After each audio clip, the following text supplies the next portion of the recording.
¿Qué vamos a ver hoy? El directo de Playcrafting. Que es esta empresa que, bajo patrocinio de Google Stadia, han hecho un evento una semana que empezó el sábado pasado, que se llama The Play Anywhere Game Jam. Han cogido a unos 40 desarrolladores, un poco menos. Los han dividido en 10 equipos, de 3, 4 desarrolladores. Y en una semana, esos 10 equipos se han puesto a desarrollar un videojuego, un prototipo de un videojuego. Y esa semana ha terminado. Y lo que vamos a ver hoy son esos prototipos de los videojuegos de esos 10 equipos que han desarrollado. Porque al estar patrocinados por Google, en el caso de que a Google le interese alguno, los puede fichar para el Stadia Makers, el programa de Stadia Makers, y llegar a la plataforma en un futuro. O sea que puede estar interesante ver qué cositas han hecho, aunque bueno, ya no sé muy bien qué nos vamos a encontrar porque son desarrollos de una semana. O sea que son prototipos pero bueno, lo bueno y la inventiva de esta gente son las mecánicas que consiguen, ¿no? Que con poca cosa intentan hacer algo que sea divertido. A veces no necesitamos más que dos placas y una pelota para hacer un pong y estallar el mundo de los videojuegos, ¿no? ¿Quién hay por aquí? Javier, anda aquí, que Oscar, Modo Xenomorfo, Adri, ¿qué tal? Emilio y Brucial y Zacking. Esos son los que habéis dado la carita por aquí. Fijaos que la semana pasada este evento creo que empieza a las 12 en punto, ¿vale? O sea, aún queda media horita. ¿Por qué he empezado media hora antes? Pues a ver, voy a bajar por esto. Porque aquí en el canal de YouTube de Playcrafting podemos ver los equipos por adelantado, ¿no? Hicieron la semana pasada una presentación de los equipos. Y son estos que andan por aquí. A ver, no sé si el primero creo es este, el Petrichor. Hablan un poco de su experiencia, de los juegos que han desarrollado antes. No los he visto, pero no sé si tiene algún interés, pero mientras lo podemos ir poniendo de fondo, ¿no? Mientras charlamos.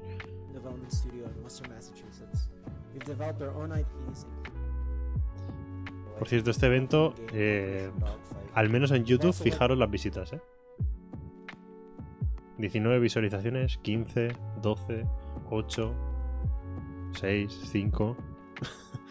Esto no lo ha visto ni Dios. Ni Dios, chicos. Madre mía. Al menos espero que a las 12 empiece aquí un evento. De todos modos, esto de aquí me parece... Ah, sí, esto fue hace 6 días, vale. Fue el programa que hicieron... Mira, si está aquí el hombre este que trabaja en Stadia. Ah, no recuerdo su nombre. Pero trabaja en el tema de negocios con estudios y tal. Y aquí se le ve hablando con parte de estos desarrolladores. Entiendo que presentando un poco de dónde vienen y qué cosas pueden traer. Bueno, no vi este evento, el de la semana pasada. Lo voy a dejar por aquí de fondo de mientras. Pero lo que sí vamos a ver va a ser el de hoy. Muy buenas, Dani Márquez, ¿qué tal? El PON 4K 60, si no, nada, exacto. Oscar Nieto a lo suyo. ¿Qué pasa, Alejandro? Muy buenas. ¿Cómo va el COVID? Pues chunguillo. Si me notáis que hago parones así para respirar o que hablo lento, es por eso.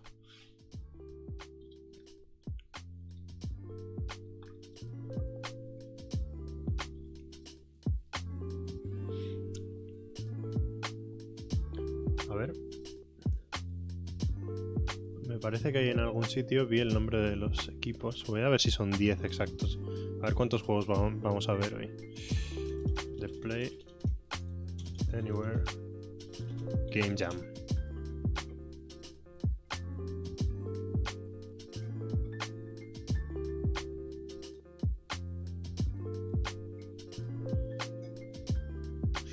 Sí, sí, Adri, estamos afectadillos. Esta semana. Ah, vale, aquí están los equipos. Vamos a ver qué dicen de cada equipo. Aquí hay un pequeño resumen. Me parece suficiente para conocerlos un poco.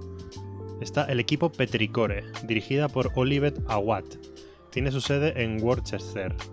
El pequeño pero poderoso equipo ha estado creando juegos desde 2015. Vale. A ver si puedo hacer esto más visible. Ah, sí. Y se especializa en crear juegos y aplicaciones móviles de alta calidad. Las creaciones anteriores del estudio incluyen Shopping Spree, un comprador extremo en primera persona. Shopping Spree. Vale, eso es Petrichor. Luego tenemos Juegos sin palabras, Games Without Words, dirigido por John Smith. Vaya nombre. Es un equipo formado por un músico, un diseñador y un programador. El equipo con sede en Seattle se centra en proyectos que presentan una mecánica novedosa, una estética sólida y un significado profundo.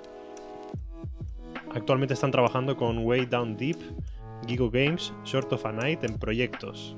Las creaciones anteriores incluyen una serie de videojuegos basados en música controlados por la multitud. Bueno.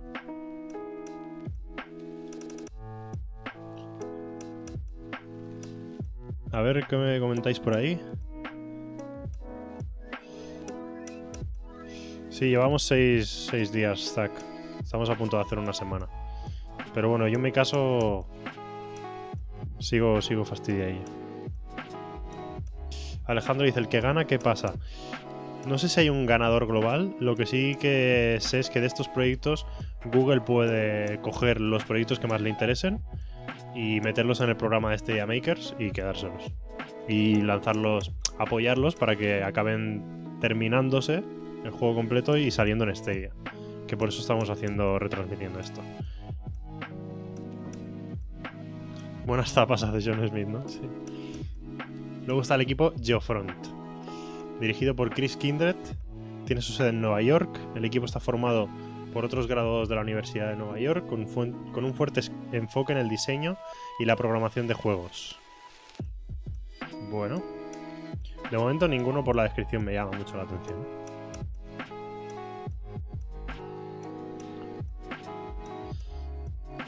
Tim Burton, dirigido por Calvert Warner. Dice, tiene su sede en el Bronx. Ojo, tenemos un favorito, ¿eh? Tiene su sede en el Bronx, en Nueva York. El equipo incluye 4 talentosos desarrolladores de juegos independientes y artistas que son expertos en crear experiencias de juego divertidas e inmersivas.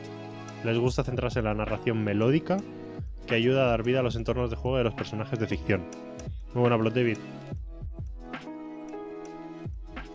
Tenemos al equipo Idea de la Novela Idea. Está dirigida por Cara Cheratomo Hillstock. El equipo consta de 4 miembros de diversas disciplinas en el desarrollo de juegos ubicados en los Estados Unidos. Cheratomo fue el diseñador narrativo de Asgard Academy, Normal Boots Club, To Be With You y Onsen Master. Claro, aquí te lanzan títulos de juegos que prácticamente no conoce ni en su casa. Imagino que dentro de lo que son ferias y convenciones de desarrollos indies y todo esto son juegos conocidos, pero luego llegan a un muy poco público. Waking Oni Games está dirigido por Derrick Fields. Tiene su sede en Chicago. Junto con Fields, el equipo está formado por 3 desarrolladores de juegos que actualmente trabajan en Two Dots, Contigo Games y Fulbright. El estudio dirigido por Bipoc se centra en crear experiencias para elevar las voces subpresentadas mientras explora las intersecciones culturales, los medios y la nostalgia. Actualmente están trabajando en Onsen Master. Onsen Master, pero si está también... Ah, mira, aquí también aparece ese juego. Onsen Master. Angry Array, dirigido por Kevin Harper, es un equipo proveniente de la ciudad de Nueva York. ¿Cuántos neoyorquinos, eh? El equipo incluye a Sam Eng y Rustin Wallin, que tiene una sólida formación en la creación de experiencias de realidad virtual. uno de los miembros del equipo también está creando un juego muy esperado sobre andar en patinete por el inframundo. Esperadísimo. Todo el mundo lo espera.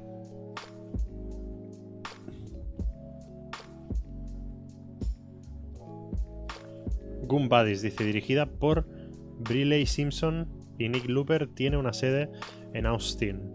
El equipo tiene una amplia experiencia en juegos y ha lanzado una gran cantidad de títulos altamente innovadores en itch.io, estos sí que los conocemos, incluidos Soulward, Maple Royals y Aleph.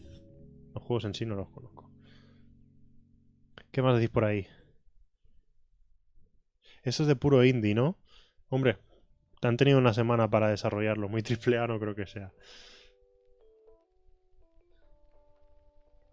Ya puedes apagar.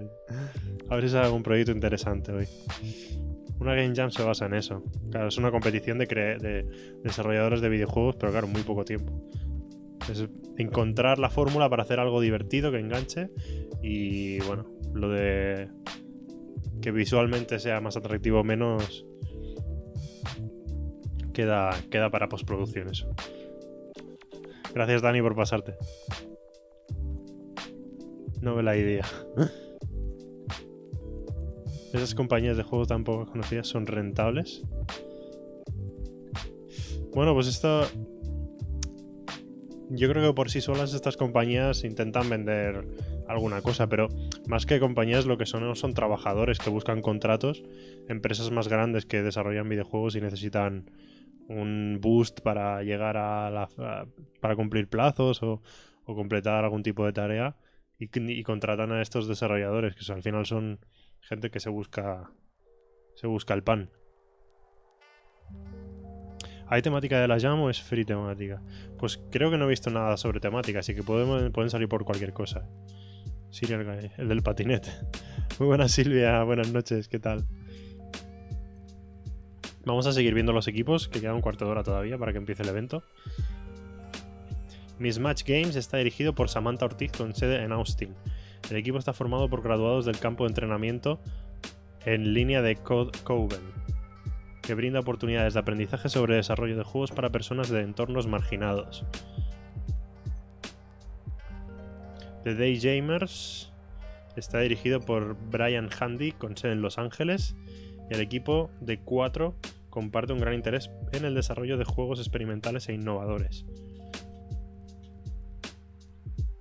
Han creado juegos interactivos en todos los géneros y medios. El lanzamiento más reciente de Brian incluye Wild Honesty, un juego de fiesta para conversaciones más profundas. Y creo que con ese hemos terminado de ver los equipos, ¿sabes? A ver, 1, 2, 3, 4, 5, 6, 7, 8, 9, 10, sí, son 10 equipos. Perfecto.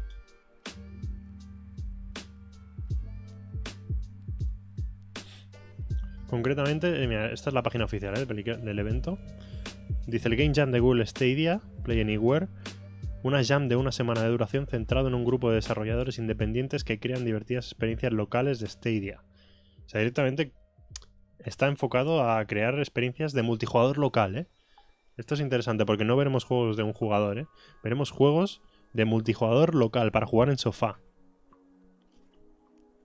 Y pensadas específicamente para la plataforma de Stadia. Alrededor de 40 desarrolladores de Unity de Estados Unidos trabajarán juntos en 10 equipos de 4, en su mayoría para crear juegos cooperativos y competitivos atractivos para el sofá, orientados al multijugador local en Stadia. Cada uno de los desarrolladores está siendo compensado por su trabajo en los prototipos, y los juegos pueden adquirirse a través del programa Stadia Makers, para que los desarrolladores desarrollen completamente el título para Google Stadia. Si no se selecciona un juego, los desarrolladores conservarán la propiedad de su juego y podrán lanzarlo en cualquier otro lugar. Eso está bien, ¿no? Al final tú creas ese juego, por mucho que te paguen por haberlo desarrollado en esta semana, la propiedad intelectual la tienes tú. Y luego, si por lo que sea no se lo lleva a Stadia, pues luego tú lo puedes seguir trabajando como si fuera tuyo y venderlo en otra parte. Los desarrolladores participantes que están trabajando en los juegos de ciudades de todo el país, incluidas Seattle, Boston, Chicago, Nueva York, Austin y Los Ángeles, se presentarán durante el evento de transmisión previo al inicio del juego el domingo por la noche. Eso ya ocurrió, ¿eh? Que es lo que hemos estado viendo antes, de pasada. El día después de que termine la Jam, que terminó ayer, los desarrolladores tendrán la oportunidad de mostrar sus creaciones en una segunda transmisión en vivo, que es lo que vamos a ver esta noche, que será organizada por Crafting y Stadia Makers el domingo 21. Vale. Perfecto. ¿Os ha llamado la atención algún equipo? ¿Conocéis alguno de los nombres que ha ido saliendo por aquí?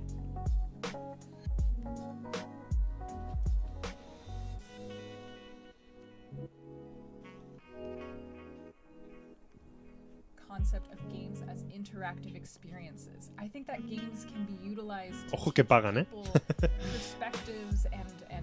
Exacto.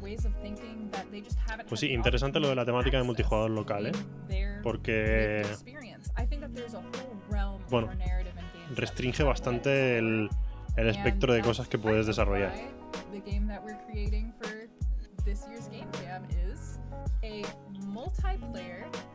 Hostia, Emilio, pues mira, ya mucho más de lo que conozco yo al menos.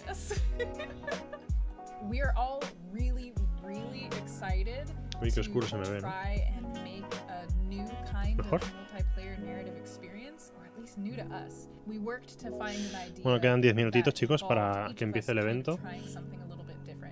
Decidme, estoy pensando, ¿cuál es vuestro multijugador local por excelencia? Que digas, este juego es el mejor juego de sofá que existe y que siempre triunfa, ese que sacáis, que ponéis a jugar a quien sea y os lo pasáis bien. ¿Qué os viene a la cabeza?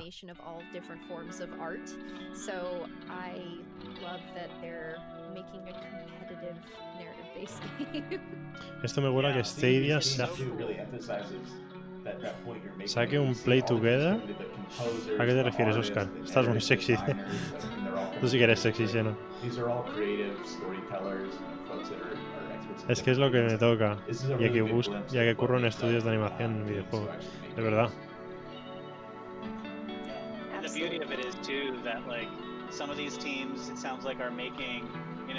Vale, por ahí decís FIFA, Speedlings, desde luego que no. Magica, oh, Magica, Daniel.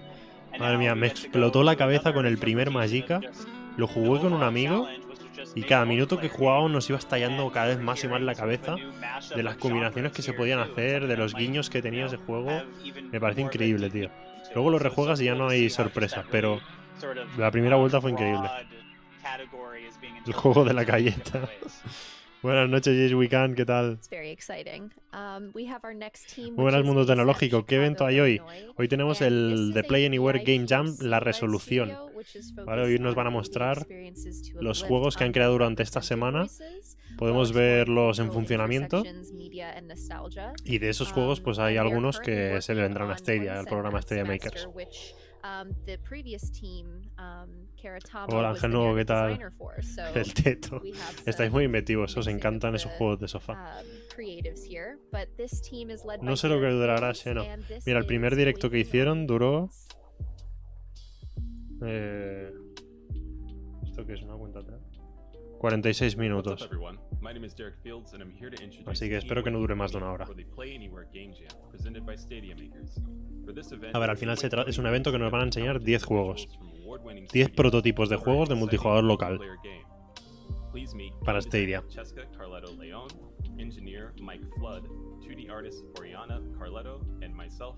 Hostia, más llega en Stadia. No sé si lo jugaste cooperativo, Daniel, el Magica. Pero, hostia, el PvP, tío, cuando te ponías contra un enemigo. Hostia, muy bueno, tío. Ponerte escudo, rayos. Era brutal. La combinación de las teclas. Me parece increíble ese juego. Es muy original y muy sencillo, tío. Eso es lo que tienen que intentar encontrar.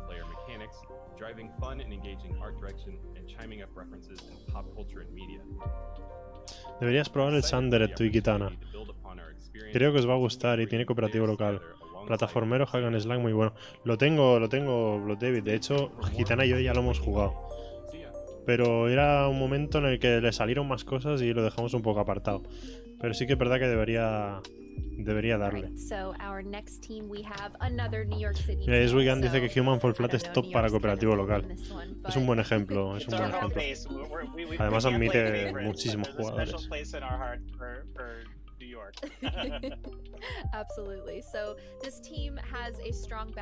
Sondre me lo estoy pasando, me gusta. Está bastante guay. Bueno, lo que tienen estos juegos, ¿no? En plan Metroidvania, que vas desbloqueando, vas potenciando, te vas desbloqueando poderes conforme avanzas y accedes a zonas nuevas.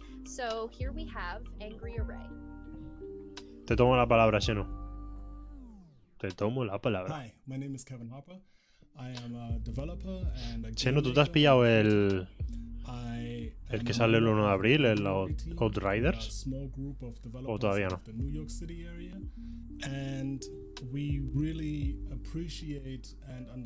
Oscar dice, Play Together te permite en Steam jugar con colegas con una única licencia, cada uno en su casa, como si fuese local. Hostia, guay. Sí, sí, es muy buena iniciativa eso, claro.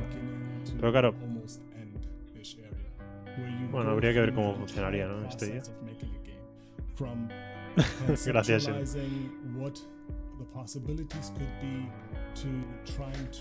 En resumen, que los desarrolladores hacen un juego en una semana de plazo, solo una semana. Sí, sí, sí. Es un evento que empezó el sábado pasado y terminó ayer sábado. Durante esta semana, estos 10 equipos han hecho cada uno de ellos su juego multijugador local para Stadia. Su prototipo. Y hoy es lo que vamos a ver, nos lo van a enseñar.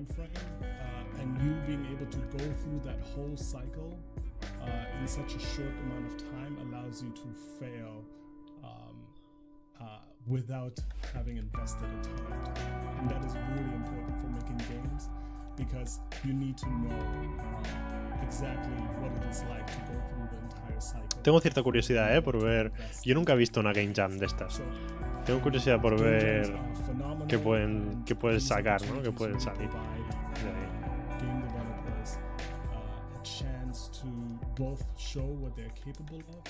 Lo malo es que estas cosas suelen hacerse a lo mejor en ferias, ¿no? Y lo guay cuando eres un desarrollador es decir, bueno, aquí está mi prototipo, pum, pruébalo. Y dárselo a otra persona a probar y ver cómo reacciona y ver cómo... Tiene que ser tan divertido y tan satisfactorio ver a otra persona reaccionando a lo que tú has creado. Tiene que ser súper divertido. En este caso, claro, nos lo van a enseñar ellos, van a estar jugando ellos, nos van a enseñar lo que ellos quieran. Si hay un error ahí, no van a caer, ¿sabes? No. Pero bueno, veremos a ver qué tal.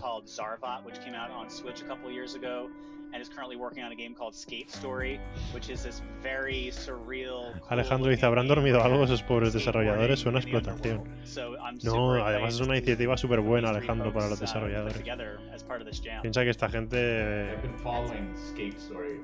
anda buscando ahí contratos y todo, y es una semana que tienen libertad total, bajo ningún contrato, ningún tipo de presión, para crear, para dar rienda suelta a su imaginación y además cobrando, o sea, es como postularte, presentarte a un concurso y que te paguen, ¿sabes? Está muy bien.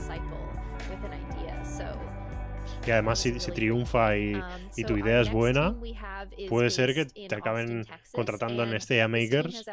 Es un programa que ayudará a tu estudio, que te dará pasta en tu estudio para que sigas desarrollando, que te dará máquinas de Stadia para que desarrolles y te tutelará para que acabes lanzando tu juego en Stadia, ¿sabes? O sea, es un win-win.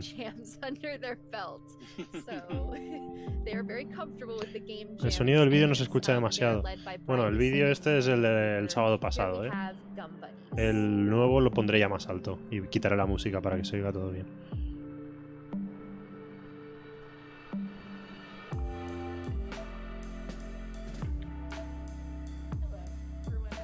Bruxelles dice, a mí me pasa eso en las películas en las que he trabajado.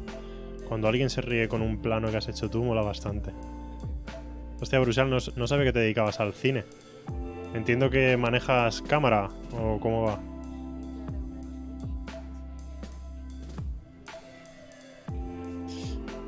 Pues no se sabe, no hablan de cuántos premios, no es que vaya a haber un ganador que vaya a ir a Stadia Makers. este día se quedará con el juego o con los juegos que le interesen. Y los que no, los seguirán perteneciendo a sus creadores y podrán hacer con ellos lo que quieran.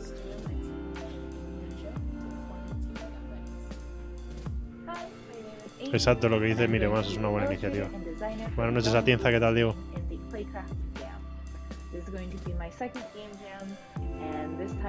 Eres animador 3D, tío, qué grande. Me flipa, me flipa. Me tienes que enseñar algo de lo que has hecho, Brucey. Bueno, quedan 3 minutos, Voy a ir recargando la página de Twitch.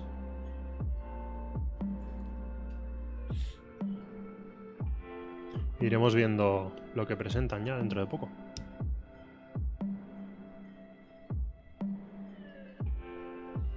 Mira, animador 3D y Emilio, esa que se dedica a texturizar y a modelar.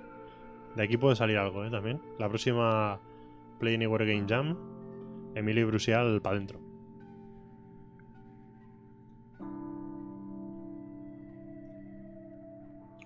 Dos minutitos, señores.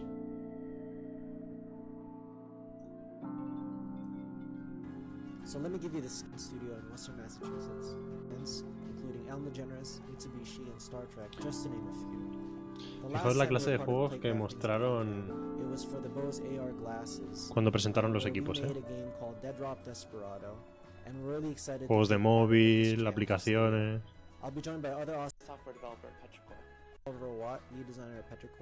Enseñan cosas que han hecho. Porque en este caso, pues a lo mejor han trabajado, pues eso, en hacer juegos de móviles. Pero de pronto ahora no, tienes que hacer un juego para multijugador local, para personas sentadas en un sofá, cada uno con su mando y con intención de pasarlo bien. Y a ver qué haces, ¿sabes?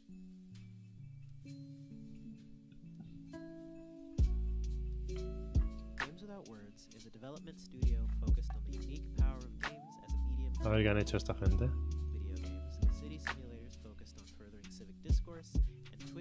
Madre mía.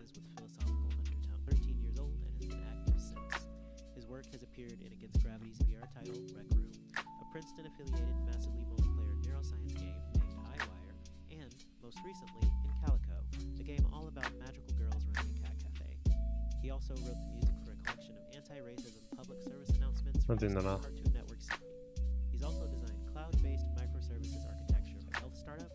Bueno, son en las 12 en punto, Vamos a ver si empieza esto.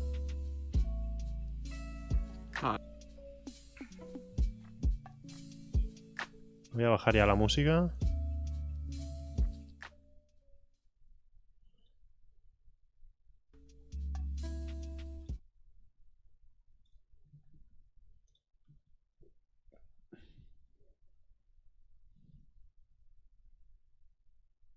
Cuando quieras, Xeno.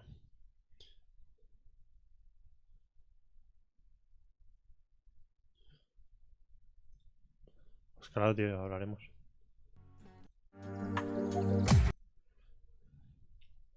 Bueno, de momento no han empezado.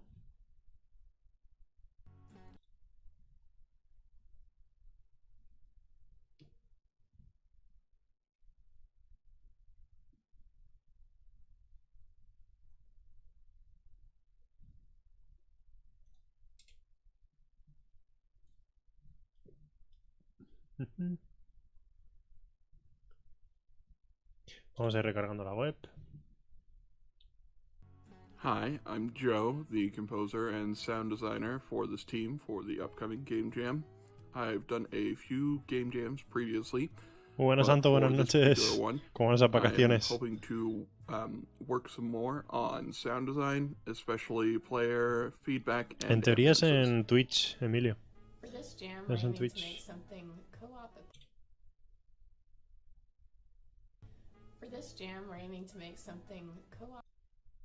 De hecho, fijaros, os lo pongo en el anuncio oficial. Lo pone aquí. El día después de que termine la Jam, los desarrolladores tendrán la oportunidad de mostrar sus creaciones en una segunda transmisión en vivo organizada por Playcrafting y Stadia Makers el domingo en el canal de Twitch de Playcrafting. Lo pone claramente. Las 7 p.m. ET son las 12, ¿no?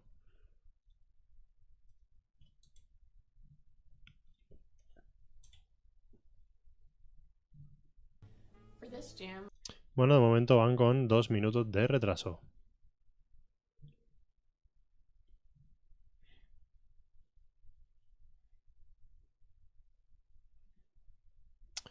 Bueno, Sonuba, pues en teoría empieza ahora mismo, a las 12. A ver que no me haya equivocado. 7 PM ET. Las 12.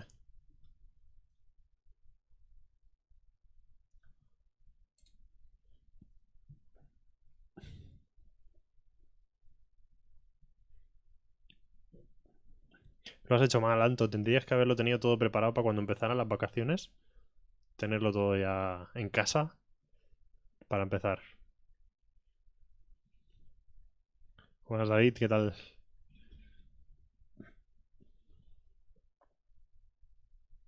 Seguimos aquí esperando a que arranque el evento.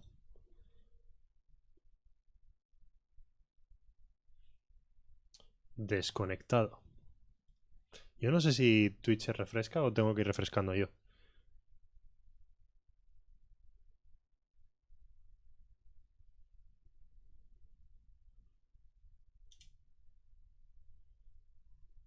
Yo voy a ir refrescando. Voy a seguir poniendo música de mientras, ¿eh? Que si no esto...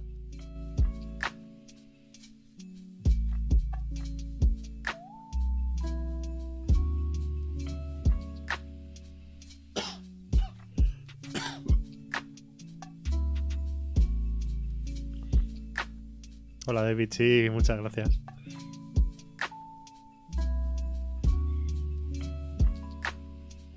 ¡Ojo! Ahora. Ya empieza esto, ¿eh?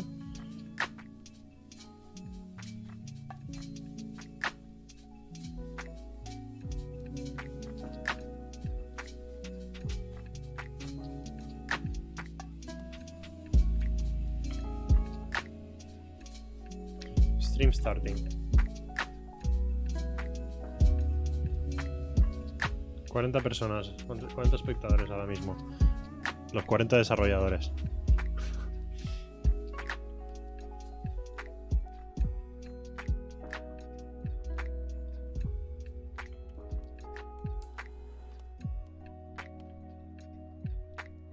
Creo que cogen la música del mismo sitio que yo.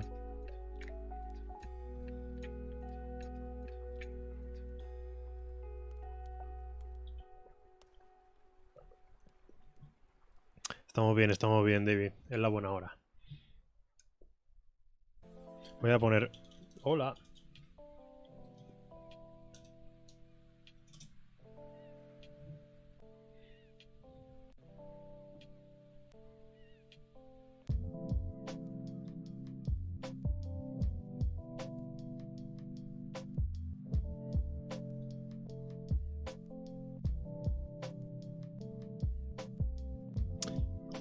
Espero que vayan un poco también por faena, ¿eh?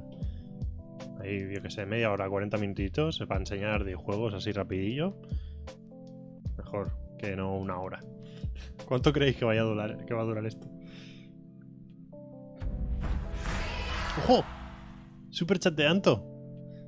Gracias, Anto, por ese super sticker. Muchísimas gracias, tío.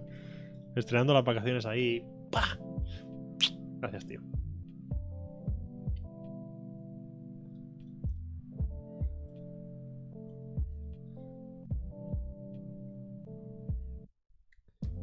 ¿Paran?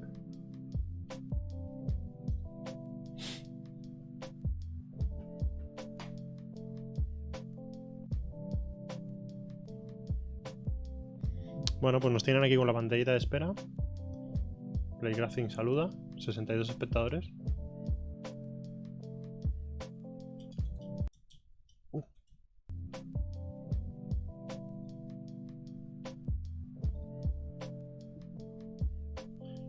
Han recibido una raid con 2 participantes.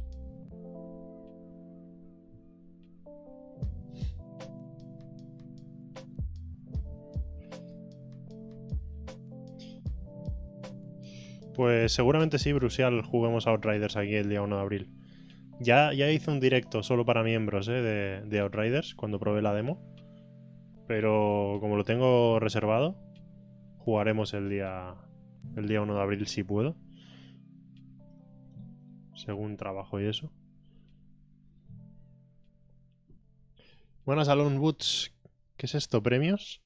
Sí, es una Game Jam. Es un concurso de talentos, digamos, pero de desarrolladores de videojuegos. Exacto, lo que dice Alon Woods. Dice, va a salir un juego del zorro y no se ve mal. Lo que descubrí, que yo no lo sabía, mirad esto.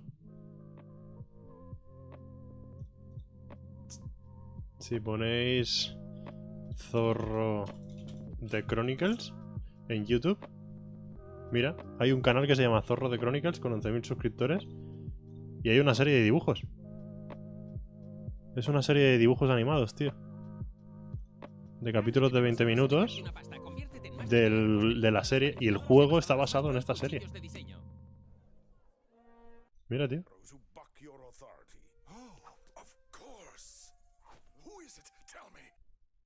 Anda que no. Ya están aquí, ¿eh? Uy, no se les oye. Están muteados. Vamos a poner esto en pantalla completa. I'm your host, Holly Peppermint, and once again, I am joined by Head of Playcrafting, Dan Butchko, as well as Stadia Makers representative, Kirk Lakes. Thank you so much again for joining me a week later. Yeah, here we are. Can't wait. Man, that time flew by. I can't imagine how it felt for the developers. Se están presentando, ¿vale? I'm Tenemos sure it representantes de definitely Stadia felt more Makers. like 24 hours to Holly the test. Peppermint, que es la host, es la presentadora. There's never enough time. Kirk Lakes, que es de So, Google as a Stadia. recap, Y this Dan Google Butchko, Stadia que es de Play Anywhere Playcrafting. Game Jam has been El a Kirk week-long Lakes jam es de, focused on a concretamente, el group of programa de Stadia independent Makers, ¿eh? developers creating playful, local Stadia experiences. It started on Sunday, March 14th, and it recently wrapped up yesterday, Saturday, March 20th, and we're here tonight to do our closeout stream so we can reintroduce the devs, as well as debut all of the hard work that they've been engaged with this week. Holly Peppermint va So I'd like maquillada. to hand the floor Pregunto, over to Dan so you can talk a little bit about this game jam and what happened this week. Yeah, for sure. Hi, everybody. So excited to be here. You know, this week we united Va a resumir qué ha pasado esta 39, semana. so almost 40 developers from across the United States. 39 I desarrolladores. think there was even 1 or 2 developers that were joining us remotely from different countries too. And so these folks are broken up into 10 teams. Many knew each other, most knew each other coming into this week. All have just this incredible background of building independent games, releasing games. 10 equipos con mucha experiencia en desarrollar juegos independientes, etc. In the games industry and in games as a whole, a lot of times players get super into the games that they play, but don't really realize, you know, who the people are behind the games. So earlier this week, we did spotlight the developers themselves, and as Holly mentioned, we will talk through a little bit more again, just to freshen everybody's memory. But really, you know, I just loved seeing the devs all super active in our Discord all week long.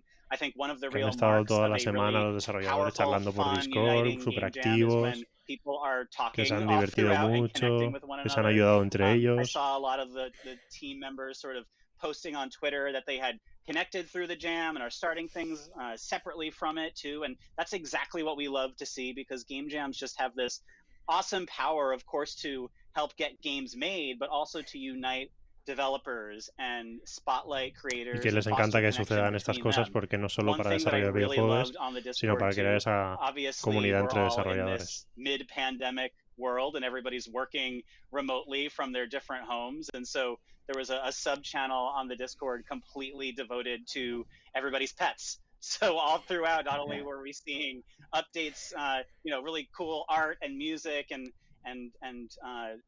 great stuff coming through the projects themselves, but we were getting, you know, spotlights of cats on keyboards and dogs sort of like leering over their shoulders all throughout. And so as if there wasn't enough pressure in a game jam, you know, bromean que como todo el mundo está en casa, pues bueno, que se ha visto this was really just about bringing devs together, getting folks excited, giving them the support needed to just kind of get their ideas going and see what they could come up with. So even though it was only a week long, you know, really we just wanted to make sure that the framework was in place for these devs to let their talents and their passion come through. And so I think, you know, based solely on the Discord and on the that Pets channel, I think mission accomplished. That's really beautiful. It seems like at its core, this game jam has turned out to be a really community building event. So that's amazing. Kirk, I'd like you to talk a little bit about the partnership with Google Stadia in this game jam and what the developers get out of participating. Yeah, absolutely. First, let me just say I'm really, really excited to be here on this day to debut a lot of these games. It has been amazing working with Playcrafting on this, and we haven't done a lot of game jams, and I haven't done any game jams with Playcrafting. So going in, I wasn't totally sure what to expect, but I can tell you just from what I've seen already, I am blown away by what these developers were able to put together in a week. It seems mind-blowing to me, like the amount of work I'm able to get done in a week. Creative complexity on top of that. Yeah, so just really blown away. And then to second what Dan said, I think he covered a lot of this really well, but the Discord was such a good example of how amazing these folks were. Not everybody's going to have visibility into that, obviously, from the outside, but everybody was just chatting and sharing, hey, I'm thinking of this concept, could you help me play test the game? El Discord ha sido un ejemplo de colaboración y lo que son capaces esta gente. In our pet channel. And one of the developers actually drew a little sketch of my cat's face, because sometimes it looks like a little evil genius. And that was one of the nicest things anybody's ever done for me. So, on top of all the games, I got that as well. But yeah, moving on to the jam. So the main reason we actually did this jam, the main reason we partnered with Playcrafting was, as Dan so eloquently said, is to shine a light on the developers. What I do at Stadia is I work across a lot of different game makers, but I focus on our independent developers and people that are self-publishing games to look at their games and help them bring their games to Stadia. So I get to see what makes up a lot of these teams, and I'm always so impressed by the amount of diversity, not just in the people that come from. You'll meet composers, you'll meet high school teachers, you'll meet people that have a normal business day job, but then they're designing games on the side. So that's always super impressive to me. And what we really wanted to showcase with this game jam was look at these developers and let everybody see what a game development team actually looks like, the background these folks come from. And I mean, one of the outcomes that I really hope happens is that somebody sees this and says, wow, look at that. That person comes from the same background as me, or I didn't even think I could use my background I have to get into games, but they're doing it. I would love to do it. So really priority number one was showcasing these developers, showcasing their talents, showing everybody how amazing and creative they are, and letting more people see the work that they do. And then also getting a glimpse into the background and makeup of these development teams. But also something I just want to clarify in terms of operations of the game jam. So all these developers were paid to participate in this game jam first and foremost. We didn't ask anybody to come do this. Cobrado para participar en esto. Happy to be able to pay these folks for their time while they're showcasing their creative skills and stuff like that. But also they get to retain ownership of their IP. Us at Google and Stadia, we do not own these games. We are not taking any ownership of these games. They get to keep all their no nos quedamos ninguna propiedad de ninguno de estos juegos, they're welcome to do so. So I'd seen a pesar de que les han pagado para desarrollarlos, son de really ellos. Wanted to clarify. But what we're hoping that will happen, and a secondary reason we're doing this game jam is we would love to bring some of these games to Stadia. So, y la segunda razón por la que quieren hacer esto es para traer algunos de estos juegos a Stadia. And the other folks that work on content partnerships and a cross-functional team from our Stadia group is going to look and play these games, and we're going to talk to the developers, and we're going to talk about the opportunity to help bring those games to Stadia. So we'll have more to talk about in the future, most likely in the coming weeks. We'll follow up and have more to say on what games may be coming to Stadia or games that we're just going to help in whatever regard. So yeah, please look forward to us saying more about that here in the near future. But that's a really long-winded answer, and I think I already talked too much. So, yeah. Dice que se ha alargado un poco con su respuesta. Good job of showing what we wanted to do with the jam. Well, if you guys have been following along, all of the events of the game jam and all the updates from these devs have been on the Twitter feeds of both Playcrafting as well as Google Stadia's Twitter accounts. And we're here tonight to reintroduce the teams, as well as having the distinct honor to debut what they've been working on. So I know we're all really excited to see what everyone's been working on. I kind of can't wait. So let's just get right into the team introductions. So our first team that we have is Team Petrichor. They're led by Oliver Awat, and they are based in Worcester, Massachusetts. The team also includes Christina Andriano, Ezra Zanton, and Dan Schumacher. So Petrichor has been making Battle Billiards, which is a local multiplayer pool game where everyone goes at the same time. So without further ado, here is Team Petrichor's gameplay debut video. Vamos a verlo. This is Team Petrichor. I'm Ezra Zanton, and I worked with Oliver Awat, Christina Andriano, and Dan Schumacher to make Battle Billiards, a pool game where everyone goes at once. It's just as chaotic as it sounds.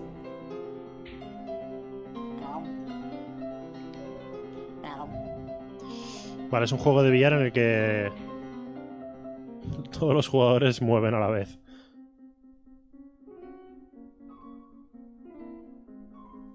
The other player can hit you while you're moving, and you can even try to pocket your opponent on purpose, but it'll only take a little while before they respawn. Vale, y como mueven a la vez, pues es un poco caótico porque te pueden mover la bola que es durante su trayectoria. Y al final pues hay dos colores y es saber quién mete sus... ultimately settled on 2-player 1 versus 1, with a single-player practice mode thrown in as well. Yo voy a ir poniendo...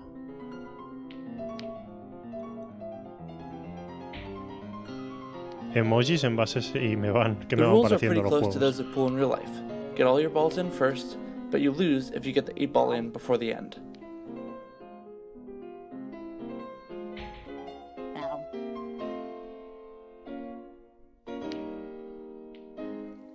For the art style, we drew inspiration from one of our favorite subreddits, r/real-life-doodles. Christina did an amazing job bringing these billiard balls to life. She even made faces for all the pockets. Buenas noches, Gaby.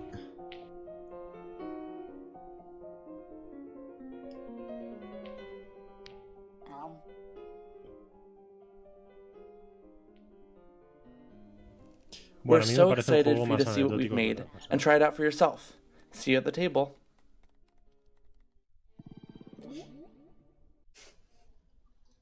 So that was Team Petrichor with Battle Billiards, and in addition to doing these game debuts, we're also awarding accolades based on the game, and we've given this one the Cutest Characters Award. Yes! Gotta fit as many puns in there as possible, right? Paid by the pun, so... How did you guys feel about that one? Such a huge fan of this game, and just hearing about the concept, I thought I could kind of envision what it is. But then when they started putting in the animations for the cue ball, which is like well above what I thought it would be having there, it's really cool. I love seeing that kind of creativity, especially again. Si no sabes qué pensar, Alon, es que no te ha dicho nada. A mí tampoco, But I'm always a fan of games like this where it's a simple concept. Yo no sé hasta qué punto un juego que ahora bien no te dice nada, o sea, hasta qué punto hay que tener ojo para verle potencial, para decir esto pulido puede ser divertido, ¿sabes? O sea, a mí no me lo ha parecido, no creo que fuera algo que me fuera a gustar, pero no sé, luego te lo imaginas con un efecto visual más divertido, con power-ups, con poderes especiales, en plan cames o cosas, yo que sé, bolas que de fuego, que le puedas mover y joder al otro, o salgan bolas volando, no sé. Sin un aspecto tan como serio. And I also love that, like, you know, we get a little bit of a taste of where these concepts came from and where the inspiration was from. Like, now I want to go check out the Reddit that they mentioned on there, where it sounds like people are like drawing, I guess, like, vamos a encontrar muchas cosas así. And, like, making little like characters out of everyday objects. Like, wow, this game can become like a huge like multi-game franchise where it's like a bunch of no me gustaría estar en el papel de ellos que están aquí y tener que decir, oh, parece muy divertido, qué interesante, ¿sabes? And I'm also seeing some love for the sound effects as well in chat. They were loving the little nom from the pool pockets. So that's adorable. So next up we have Team Games Without Words, and that includes John Smith, Aaron Yuan, Christopher Reed, and Wendy Boumel.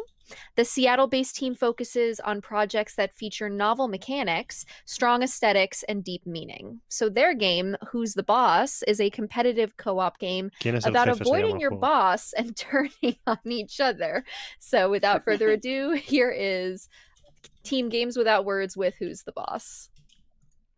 Vamos a verlo. Hello everyone. We're Games Without Words, and for Google Stadia's Play Anywhere Game Jam, we developed the game Who's the Boss. In Who's the Boss, players participate in a normal day of work, until someone gets promoted. After a short preparation period, a player is randomly selected. Un día normal de trabajo y a ver quién asciende. The boss's job is to send all of his subordinates to the dreaded performance review. It's up to everyone else to use their wits to build barricades out of office furniture, speed away with coffee-infused dashes, and fire back at the boss with a barrage of emails. It isn't quite as simple as it looks. A lot of our work went into tweaking the game's balance and making sure that the 3-on-1 competition feels evenly matched. The boss moves faster than his subordinates, but they can move straight through the furniture that slows him down. The subordinates are able to rescue each other from the performance review, but only if they're able to make it past the boss. Players have to carefully balance risk and reward, so basically a normal day at the office. Will they focus on building barricades and fortifying their own position, or will they dash across the map to save their partners? Will they leave the other subordinates in the performance review and try to eliminate the last player when it's their turn to be the boss, or are they feeling confident enough to take all 3 of them on at once? Office alliances are temporary. The coworker you just saved with a well-timed email is the same person that will be chasing you as soon as that timer is up. So be careful, be cautious, and remember who's the boss. Pues este ya me parece un poco más divertido.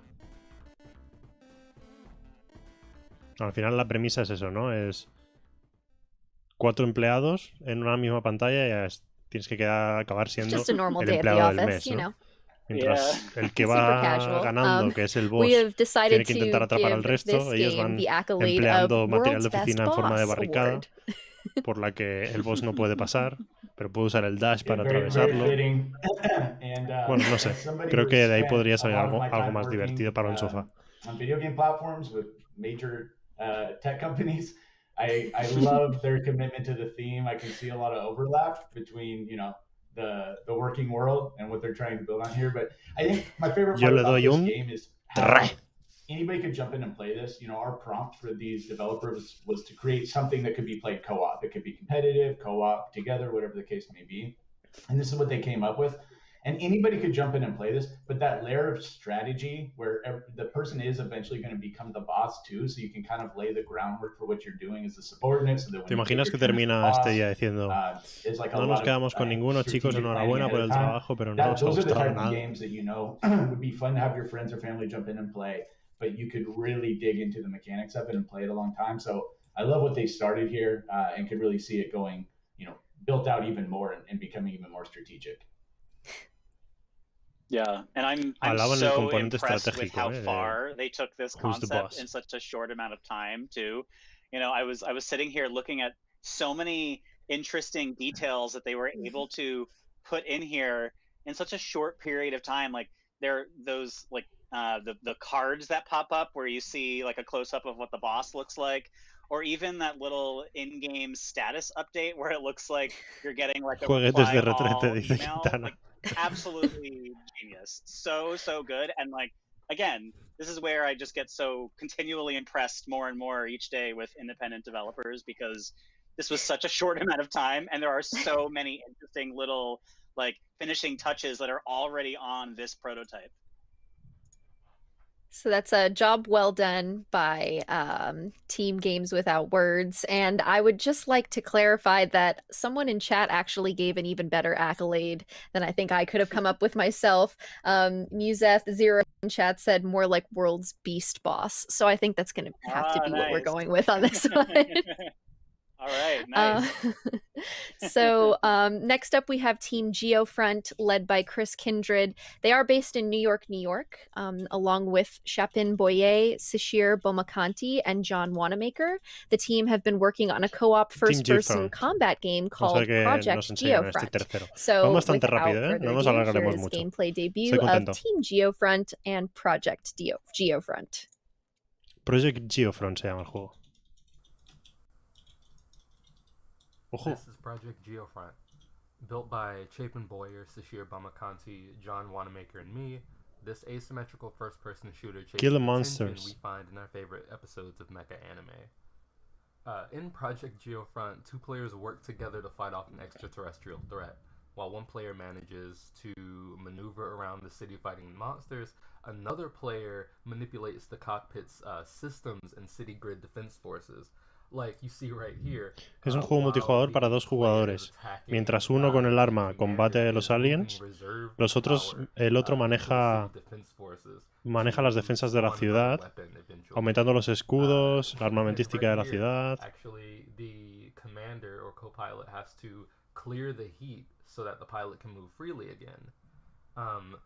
The mix between fast-paced action shooter mechanics and high-speed resource management makes for a game filled with pressure, hilarious mistakes, and moreover, a powerful satisfaction when you're Es un juego de fútbol, Dani. We had so much fun making this over the past week, and we'd like to extend a huge thanks to Playcrafting and Google Stadia for letting us jam with them. And, without further ado, I'm just going to let you watch the rest. Weapons.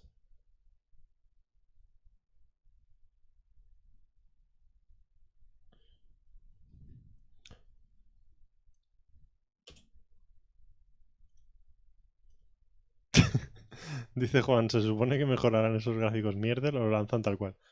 Hombre, estos juegos llevan... O sea, esto lo han hecho en una semana, ¿vale? No se quedarán así los ganadores. Lo que pasará aquí es que a los que Stadia les vea potencial los contratarán para el programa de Stadia Makers para ser terminados. Cool in chat for that one, so I think we've all decided that one is very cool, and the accolade we've chosen for this game is Best Giant Robot Fighting Game because, of course. When I was watching this one, when I was watching this one, it was reminding me of like the game where I fell in love with like playing as just a giant beast of some kind in a city, and that was the first Psychonauts game. And so as soon as I saw this sort of like version of that, which is tiene que ser muy difícil estar en el papel de esta gente ahora intentando sacarle las cosas buenas a los juegos estos. This city and no me gustaría, shooting these squid-like creatures around, and so to me, it's that like visceral excitement of just like trashing aliens along the way, just like speaks to my inner 13-year-old that fell in love with video games in the first place. Dan, I think you put it perfectly. I met and talked with the developers throughout the week, and talking to these folks, you can tell they share that same love of the subject matter. Like you can tell these are people that really, really love kind of kaiju-inspired anime, or like, big monsters coming from space and you got to take them down. We talked a little bit about that. ¿Qué pasa últimamente con los alienígenas, tío? Porque no paran de venir alienígenas en todos los videojuegos. But I also really love what they did with the co-op mechanics here. So they couldn't just put two people in there. You're shooting giant monsters. Their monster design is fantastic. That would have been a great game. But they took it a step further and actually having the Puede ser que tenga razón, Emilio. Por eso digo que a mí no me gustaría, porque no sé, hay que saber encontrar las cosas buenas. Al final, ellos quizás tienen más recursos para sacarle el valor de, hostia, en una semana lo que han hecho, pero al final le tiene que divertir al usuario final. And it looks like Ty Matten in chat said micromanagement and shooting co-op. Pero So verle el potencial a algo we see those elements in play there. tan justo I de also love tiempo es the difícil. monster designs for that. That was pretty great. Next up, we have Team Jump Button, and they are led by Calbert Warner. And this team includes talented independent game developers and artists, including John Arvin Medalla, Jonathan Umar Kitab, and Michael Bertod. Their game is called Fragments. And without further ado, here is Team Jump Button with Fragments. Hi, my name is Jonathan Umar Kitab, and I am the game Fragments. designer on the game currently Cuidado, titled aquí. Fragments. Hi, my name is Michael Berto. I'm a game designer and programmer, and I was the programmer on this title currently called Fragments. We're going to be taking through how the game is played. We'll be showing you a bunch of the puzzles and how we solve them. Fragments allows you to play as one of two characters. The first is Yone, a melee character, and the second is Yona, a ranged character. Vale. Yone, que es un personaje cuerpo a cuerpo, y Yona es un personaje a distancia.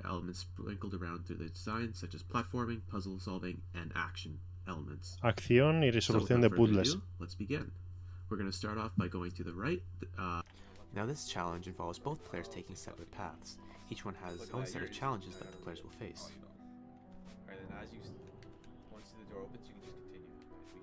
Here, the first player will hit a switch which will open the door for the player 2 to proceed forward.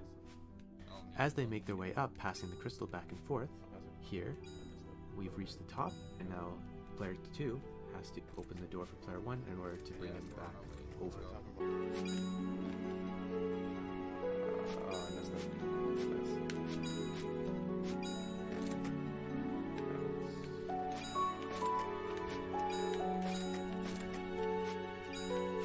Vale, juego multijugador local para 2 jugadores, cooperativo, de acción y de resolución de puzzles.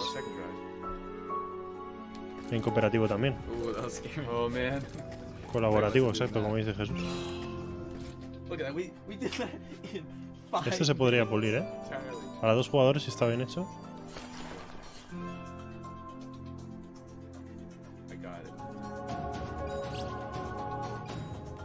No se ha visto mucho combate.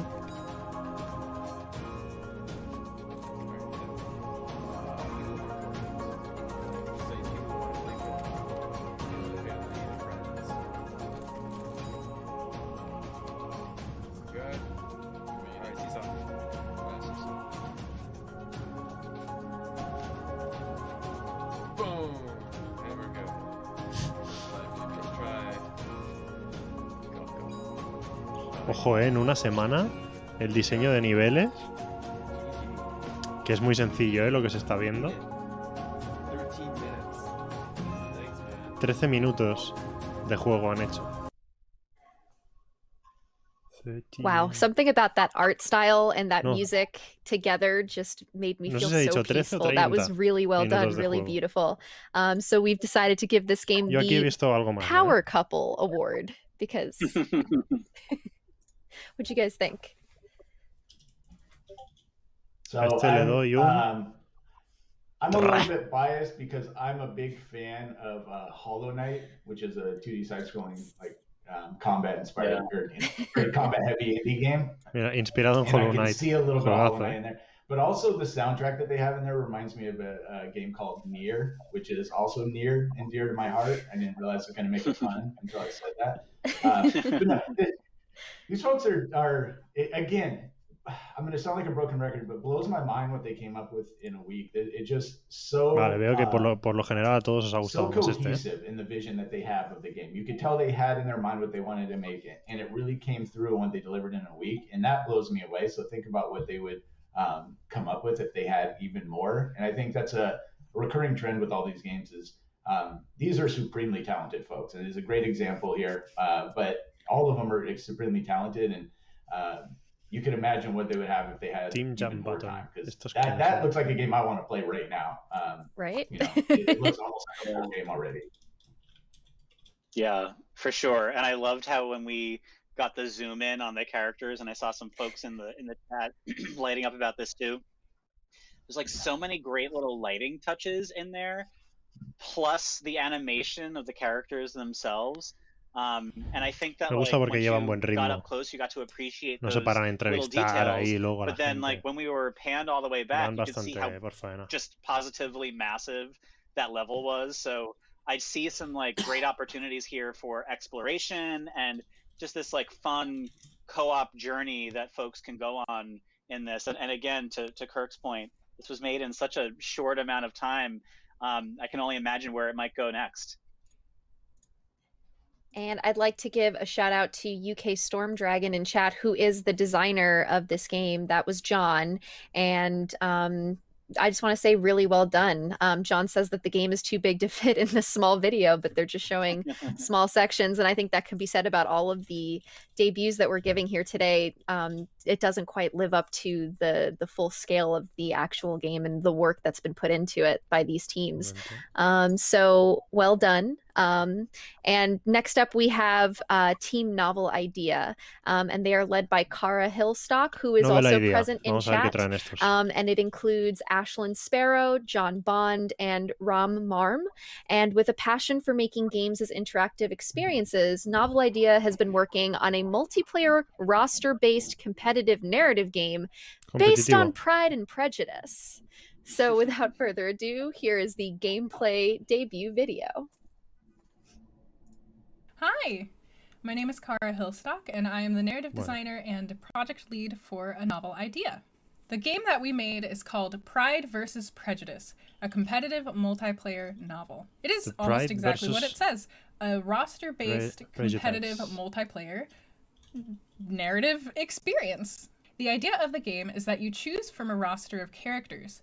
Once both players have selected their character, they are given an objective. For example, if you picked Lizzie and Darcy, the theme of their story is rivals to lovers. Lizzie's objective is to have Jane marry Bingley. Darcy's objective is to prevent Mr. Bingley from marrying Jane. Once you start the game, you will each be thrown into your own individual stories. That being said, any choices that you make not only affect your chances of achieving your objectives, but also will affect the other player's chances of achieving their objectives. So, for example, in the first scene, Mr. Darcy is trying to talk Mr. Bingley out of throwing the ball. Mr. Bingley wants to throw the ball to attract Jane. Mr. Darcy does not want Mr. Bingley to throw the ball so that he does not end up with Jane, because that's against Mr. Darcy's objective. So, Mr. Darcy can get an option to convince Mr. Bingley to throw a seance instead, because no respectable lady would come to a seance. At the end of these individual scenes, the game will then bring the players together for a scene in which they can both interact. There are different choices that the player can select and different kinds of gameplay depending on which scene the players end up in. Although we're only able to show Act 1 in the current build of the game, I did want to give a shout out to all of the hard work that the rest of the devs did during this jam. The artist created art and expressions for 11 different characters, along with the UI, backgrounds, title screen, credit screens, and character rosters. The musician made 14 different songs, and I wrote 20,000 words. We have this route in its entirety, muchísimo texto, muchísima música, muchísimo estilo artístico en una semana. Para un prototipo igual no hacía ni falta, ¿no? Tanto. I'd like to thank Playcrafting and the sponsor Google Stadia for inviting us to this jam. It's allowed us to completely experiment, and I can't wait to see where what we have now will take us. Me ha parecido algo, me ha recordado mucho algo similar a un juego de mesa, de roles ocultos, ¿no? De toma de decisiones. We'd like to lovingly give this the best gamification of a novel from 1813 award. The elusive award. Yes, it's... Silvia dice, Stadia, si alguno lees esto, infinitas gracias. Highly competitive. ¿Te ha gustado esto, Silvia? ¿Te ha gustado este? It's a very controversial award. It starts a lot of fights every year. You know, everyone wants it, but there could be only one. Muy buena, Toscati. Alegría a mí de verte por aquí. I'm so blown away by just seeing that game, how well the art is done, the character expressions, the amount of dialogue that's in there, how good the music that they had just in that video went with it, but the amount of work the composer was putting into it. Orgullo y prejuicio, blown away by the amount of work, but more than anything, I just love the vision of that game. Like, who would think of putting that together? But the instant you hear it, you think, wait, I want to see what that is. I want to play that. I want to try that. And I think a lot of folks probably tuning in and you know, us here have like tried a narrative driven experience before, but then you put in like co-op mechanics and trying to throw people off. It's just, that's not an easy idea to put together. And they have done it so well with such a smooth translation of the initial concept to like the artistic implementation that it really does blow my mind. Yeah. Bueno, I love seeing the a Kirk le ha gustado, narrative here too. Este yo creo que It's se very viene para clear Stadia. that Kara and the rest of the team just have a real passion and a love for narrative design and narrative games. I cannot believe that Kara wrote 20,000. I think it was 20,000. Qué grande que Silvia. Wow. Kara, go take a nap. So please. impressive. Yes. So just so it's so cool to see you know, such a different interpretation too of just this overall theme of making a multiplayer game. So just really all around locos, super Gonzalo, impressed with the amount of love that went into this game, and I cannot wait. I know that was only a teaser of Act 1, but I can't wait to see how it plays out over multiple acts.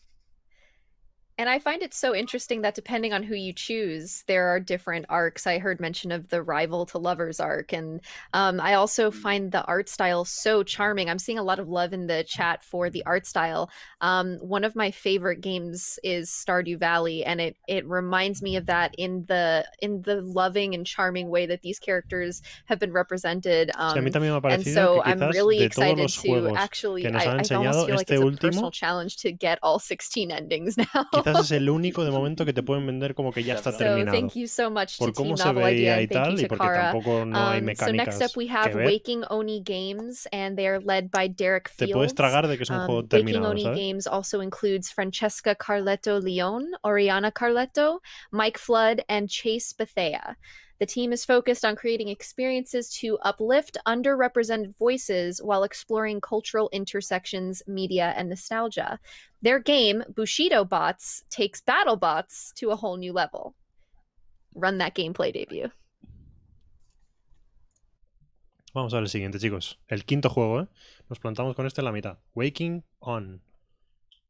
Waking On. Bushido Bots. Fight, slash, and clash. Bushido Bots are the fighting robot toy. All the robo action you can handle right in your living room. Rise to meet the challenge. The sword is in your hands. Groove to the beat and take them out. Available anywhere toys are sold. Bushido Bots is developed by Waking Oni Games as part of the Play Anywhere Game Jam, sponsored by Stadia. Not intended for players under 13. Batteries and controllers sold separately. Bushido Bots might be sentient.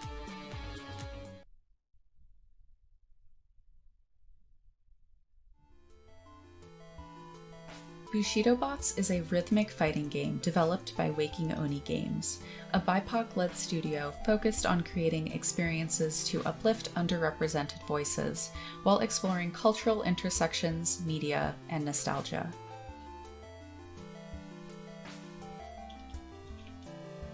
Players take control of a Bushido bot and engage in a miniature-sized duel to the death.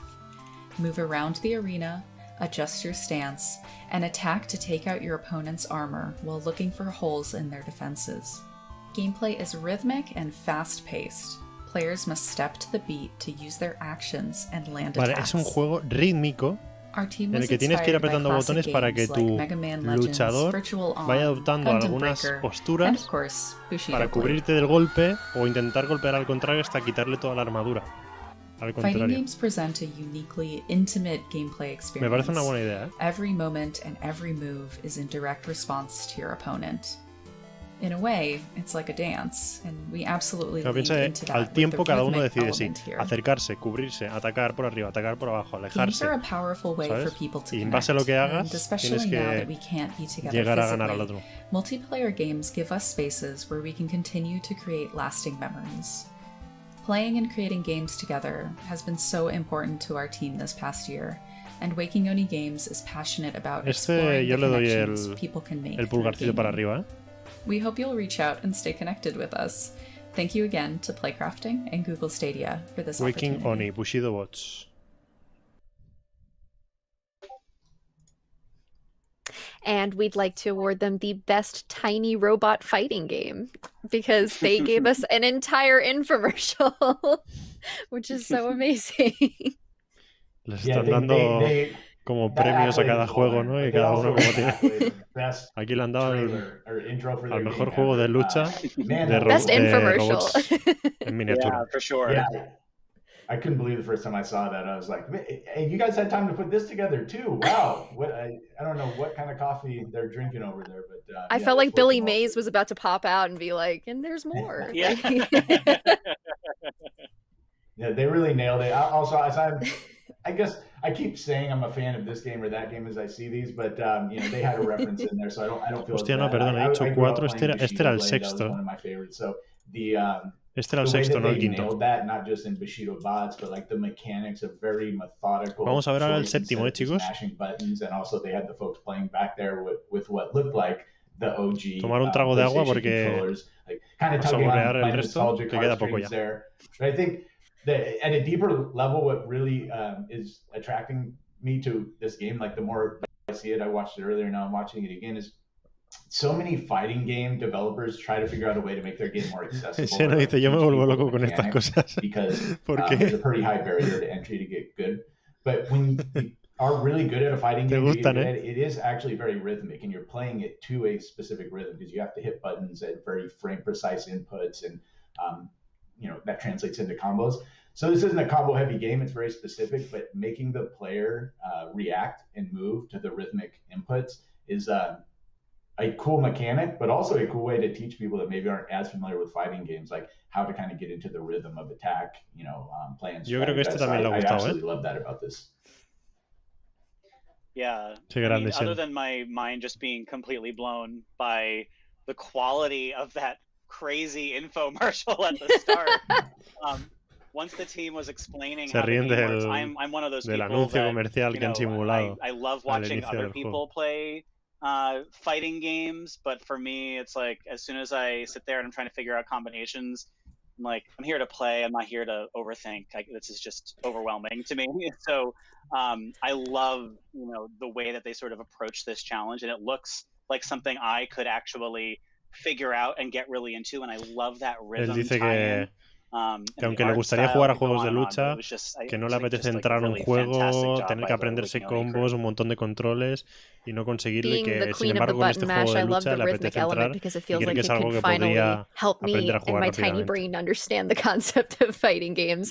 But I'm also really struck by the way that they played with depth and dimension. It looks like almost when you're watching the arena, the robots are almost 2D, and then you're seeing the 3D elements in the back, and the way that it switches based on the angle. I'm really in love with that style. So that's going to be really cool to see more of. Also really great. It's a really great concept that the studio is backing, with it being BIPOC studio trying to uplift underrepresented voices. I think that's a beautiful message. So well done to Waking Oni Games. Next up, we have Angry Array, and they are led by Kevin Harper. Angry Array. And it is a team hailing from New York City. So the team includes 2 other game developers with a strong background in creating VR experiences. And Kevin is a lead developer at Us2, which is the studio responsible for Monument Valley. 2 other team members include Sam Eng, who's been working on Skate Story, and Rustin Wallen, who's working on an upcoming VR game releasing soon for the Oculus Quest. Their game, Cheese's Telekinesis, pitches you and your friends against each other to see who is truly the most holy. Jesus Telekinesis? Here's the gameplay. Hi, my name is Kevin Harper. I am representing Team Angry Array. That consists of Rustin Woolen, Sam Ang, and myself. We built a game called Cheese's Telekinesis. It is a very simple game in which your character has a halo over its head. And all you have to do to win is fill the halo by winning the favor of the gods of cheese. The god of cheese has an eye with which it gazes throughout the world. El dios de los quesos. You can make sure that you are the most precious creature that it has created by making yourself seen, by jumping into the gaze of that eye, and making sure that nobody else is visible within that gaze. You have telekinetic powers, so you can pulse other players away from you when they get too close, if they want to hog all the spotlight, and make sure that you are the one who gets all the praise that it deserves. I hope you get to try it. Again, the game's name is Jesus Telekinesis. Look it up on Stadia.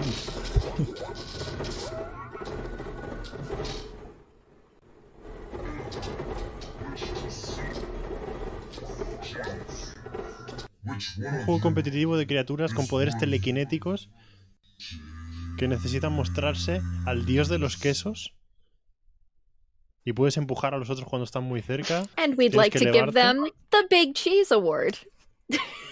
The Big Cheese Award, oh my god. Yeah, fits perfectly, of course. Aunque me encanta el queso. This is a game I really want to have friends over to play once we're in a world where you can have friends over. Because everybody would get a kick out of this. I love the competitive nature of it. I love how you can kind of mess with people and try to get them out of the gaze and get on top of it. But also, the idea of making it cheese and sticking to that theme is so good. It makes it stand out from everything else. It's just such a example of their creativity that I like that. But as a fan of cheese too, I am a fan of everything else like that. That makes me like it even more. No sé. Yeah, this game hit like checks off so many boxes for me. For mucho tendría que mejorar para que llegase a ser divertido, yo creo. There. I absolutely love the art style on it. It looks like frenetic gameplay. O sea, a lo mejor me puedo divertir echando una partida con unos amigos intentando escalar, pero a la que ya gana uno una vez, que dices, va, échate otra y otra vez ahí. That were made in such a short period of time and prototypes that are sort of at stage one. When you can see, yo de momento the way that the cheese sort of like sponges out in this like great little like cartoonish way, almost like it's popcorn, or that audio for the cheese god themselves, where they're like, ugh, you know what I mean? There was like a voice there that like this game just has so much charm to it already that I can't wait to play it. Si ese dios existe. Listen, I'm lactose intolerant and I am still fully interested in this. So I'm ready to play this. The eye and the concept of it looking over, it just gave me a lot of Little Nightmares vibes. So I'm kind of feeling like maybe this is Little Cheesemares. I don't know. Maybe we can workshop that. Let me know. Let me know. So our next team we have is Gum Buddies, and they are led by Briley Simmons and Nick Luper, and they are based in Austin, Texas. Gum Buddies also includes Amy Kai and Joe Bretz, and has been working on a co-op game about being out to sea with your best first mates in Jumbo Shrimpin'. So here we have the gameplay debut of Jumbo Shrimpin'. Ahoy! This is Briley from Team Gum Buddies, here to show you our game, Jumbo Shrimpin', made for Google Stadia's Play Anywhere game jam. Jumbo Shrimpin' is a cute and chaotic, co-opetitive party game inspired by games such as Lovers in a Dangerous Space-Time and Overcooked. In Jumbo Shrimpin', a crew of up to 4 otters work together on a shrimping boat, working for and against each other to gather shrimp. The more shrimp and fish the team gets, the better overall score, though that doesn't mean an individual can't get an advantage. Our initial concept was more about structured teamwork, but we found that the more chaotic things got, the better. With so many different boating activities, we wanted to make each one understandable and fun. At its heart, Jumbo Shrimpin' is all about just goofing around with your friends, catching some shrimp. So, what can you do on a shrimping boat? Hang out and feel the sea breeze together. Catch a fish. Swab the deck. Todavía no sé si es colaborativo o competitivo. Un poco ambas, ¿no? Hay como que varias tareas a hacer en el barco. Save your friend from the sea. Y hay que colaborar para cumplir ciertos objetivos, supongo. Steal treasure from your friend. Steal treasure from your friend's friend. Pues están robándose y empujándose entre ellos también.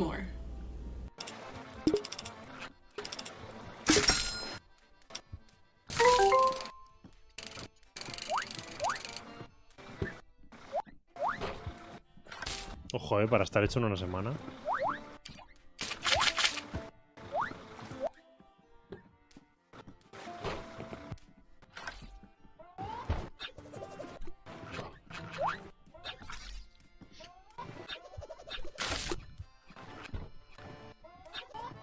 Desde la otra punta del barco, ¿pero qué hacen? ¿Están locos? Y una puntuación. Jumbo shrimping.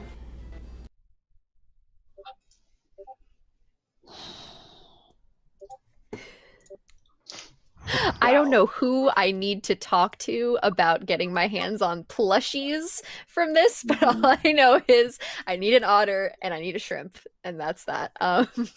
We'd like to give this game the "We're gonna need a bigger boat" award. Or perhaps shrimp and ain't easy? I don't know. Ooh. That's a good one. Wow, yeah, not bad. Yeah, I'm impressed. No, I think so. I like your accolade. Llevamos 8, quedan 2, chicos. We're gonna need a bigger boat award. Con eso se hace una mariscada guapa, ya te digo, Silvia. I like what they said at the beginning, where they were trying to figure out what you do on the bow and make it simple so people could understand the mechanics and how to work together. But they're like, well, you know, the more chaotic this is, the more fun it is. And so then you can see those mechanics start to get laid. Si hubiese sido de pesca, como dice Silvia, hubiera estado muy bien, ¿eh? En plan un equipo, que uno tenga que manejar el timón, otro mirar por el telescopio a ver dónde están los bancos de peces, otro que tenga que, yo que sé, soltar... No sé, que haya varias tareas a hacer en el barco y tienes todos que colaborar para conseguir llevar el barco y pescar bien y tal, un montón de cosas por hacer. That's exciting to me. And then the last thing I'll say is, Zach dice, en cuanto le pongan ray tracing, ya está vendido. The character design is incredible. All the art, all the assets, even the boat itself is so well done. Yeah, it's cute. It's very cohesive. It looks amazing, and I would buy a plushie. I'd buy a plushie of the boat plus the character. So yeah, they're doing something right. Maybe it could be a set. They'll have the boat, and then you can collect the whole shrimp boat. Oh yeah, give me the whole set. There was someone in our chat, Mark Sally, who I feel like was just speaking on my behalf in reaction to this video. So cute, I want to die. That is exactly how I feel. This game just speaks to me on a very core soul level. Muy chulo gráficamente. The otter design was really giving me Pascal vibes from Animal Crossing. Nunca una gamba fue antes tan right atractiva. away, like I'm here in the middle of this pandemic, you know, hunkered down with my parents, and we've shared an island, and I am so excited to show them this game and for us to swab the decks together and sort of play as these adorable characters. Just so unbelievably polished. Crazy to me that this is just the beginning, and I just absolutely need to play this game. I cannot wait. It's so cute. I want to throw my friends over the side of a shrimp boat. It's so cute. I don't know. want to die. Be an agent of chaos. I remember throughout the week I was keeping an eye on the Playcrafting Twitter just to see what all the devs were up to, and the tweets that kept drawing my attention were of the little otter animations. And I think it was Briley who posted a little bit earlier that they were working on a little ahoy animation for the otter, and it was just my heart like so burst open from the cute. Like I couldn't handle it. So yeah, this is really polished. It's really well done. So great job to Gum Buddies. I can't wait to see where this goes. So up next we have Mismatched Games, and they are led by Samantha Ortiz, based in Austin, Texas. And the team consists of Autumn Rains, Roscoe Rappaport, and Nicholas Plum, who recently graduated from Code Coven Online Bootcamp. They have created a game about creating your own monster called Let's Make Something Weird. So let's make this gameplay debut Let's video make something weird. Run it. Hagamos algo raro.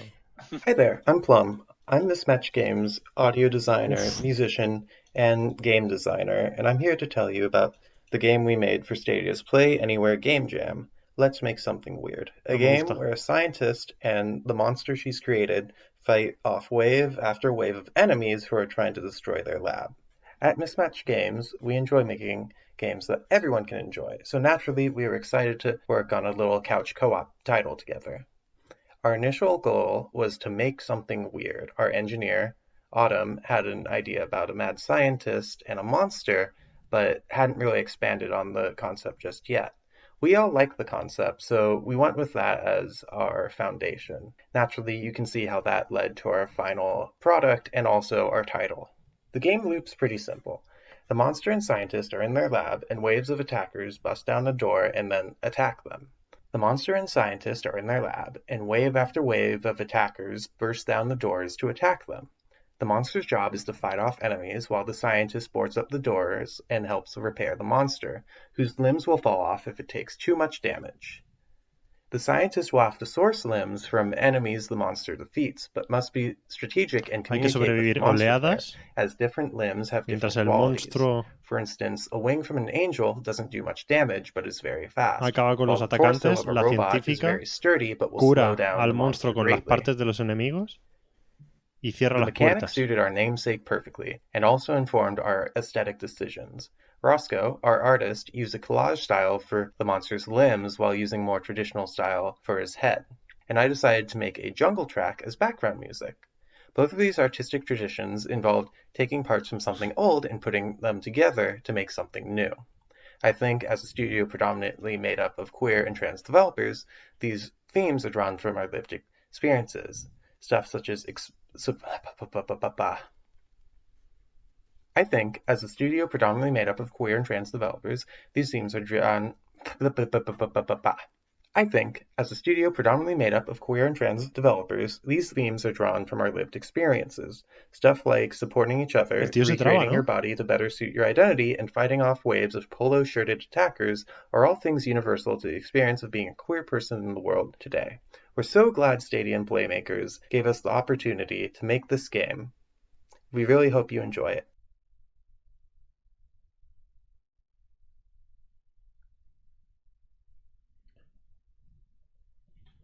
O sea, a ver, a mí que el concepto sea tan desagradable y tan feo no me asusta.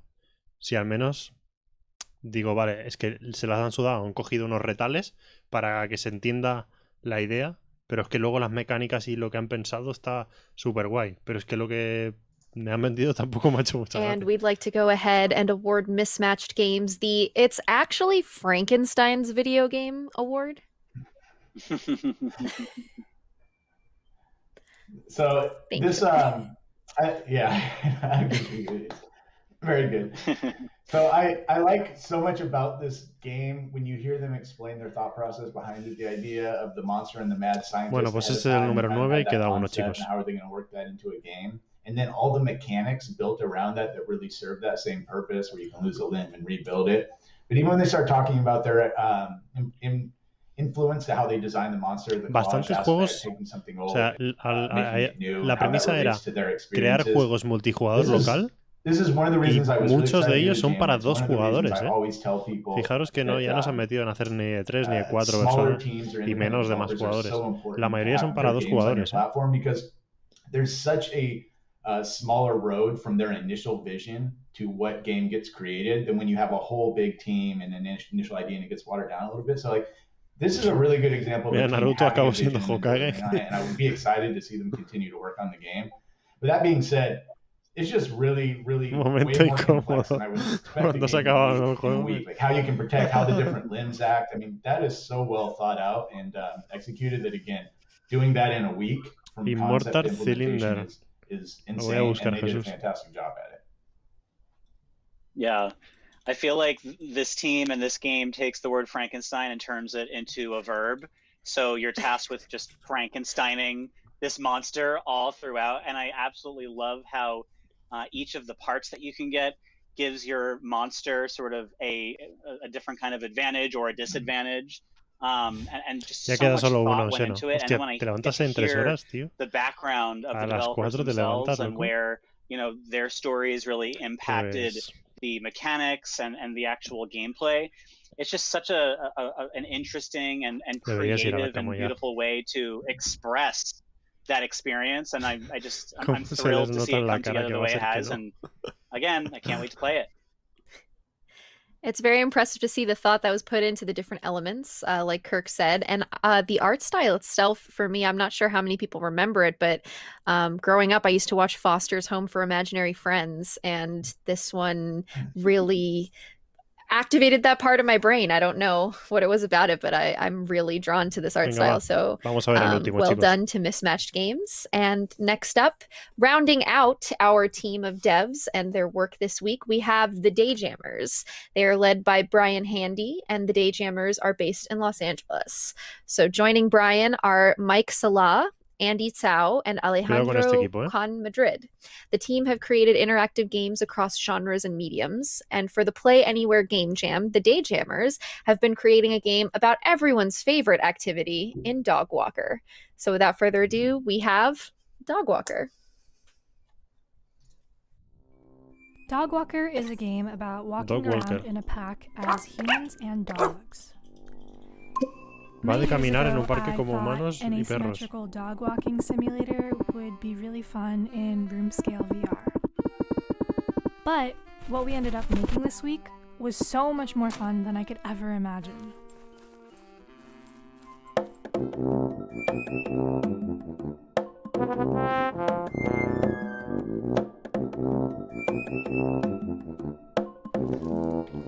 Yeah, what I like best about our game is how Walking Simulator, tío, like, con perros. Points or anything like that, and you know, we started out with points in the design, but eventually we just found it was fun to like just make as many verbs as you can.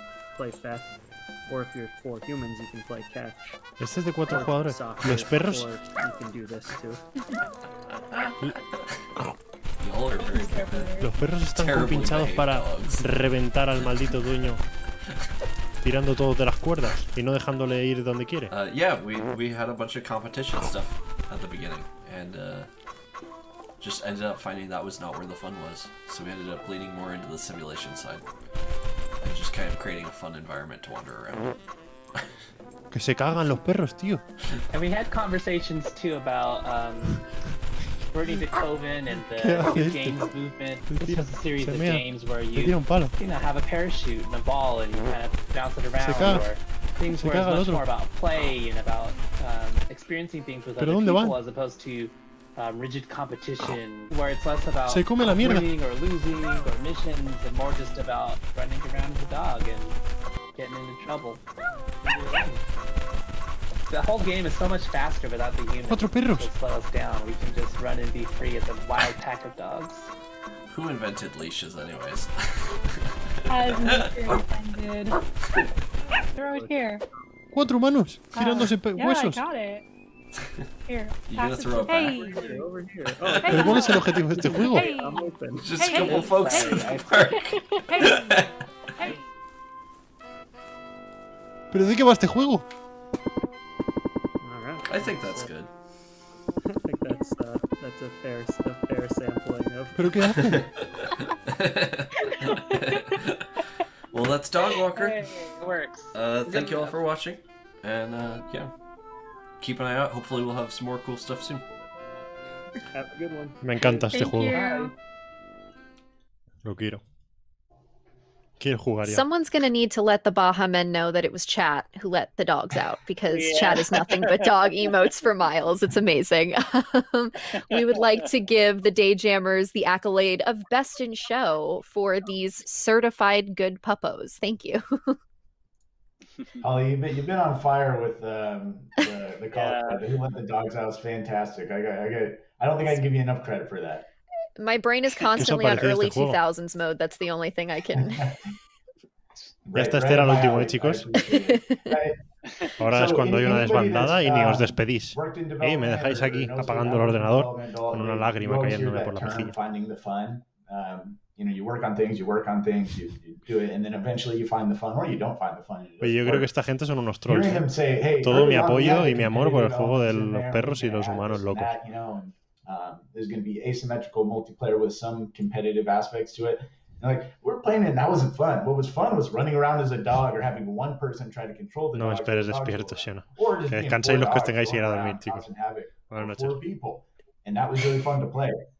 That's perfect. The fact that they were able to find that and kind of pivot this week is great, but just hearing that makes me want to play the game. And with all the simulator games that have come that people obviously love, Goat Simulator, stuff like that, like this is perfect. Everybody who sees this is going to want to play it, try to cause a little havoc, try to, see what they can cause a little grief to their friends. So perfect co-op game, or even just to run around as yourself as a dog would be fun. So yeah, they're doing something right.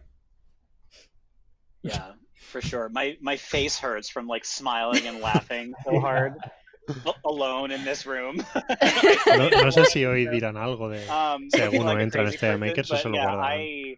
I fell in love. Voy a estar atento a lo que van diciendo. Immediately. And I, to Kirk's point, I love how, the folks behind the game ran con 4 colegas en casa, uno tirándose pedos por ahí, otro cagándose, otro tirando el palo al que se está cagando. As many things into that as possible, and look at this incredible dynamic sort of multi-layered lunacy that came out of it. I say lunacy in like the most loving way, because I cannot wait to go and actually play. And they were putting down playing as dog walkers. I kind of like the idea of just like chilling out with a couple of people. Vale, para hacer una recopilación, chicos, tenemos el del billar. Quedaros con el nombre, Maybe it's like a nice Battle Billiards. Sort of like palate decidme cuál ha sido vuestro favorito. The dogs are like Who's the Boss, and farting and pooping all over the place.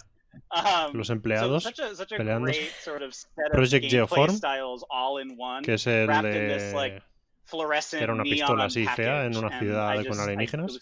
Fragments, you can't not love que era ese cooperativo con...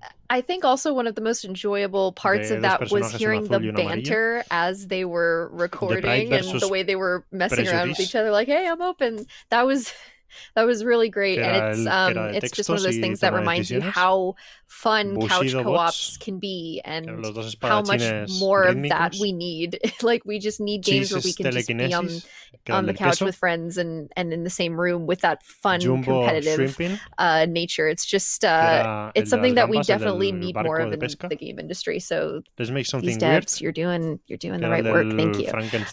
So now that we've had a chance to reintroduce all of our teams, and we've given you all the debut of the gameplay of their work from this week. If you'd like to check out more information about the teams and developers, you can visit bit.ly/playanywherejam.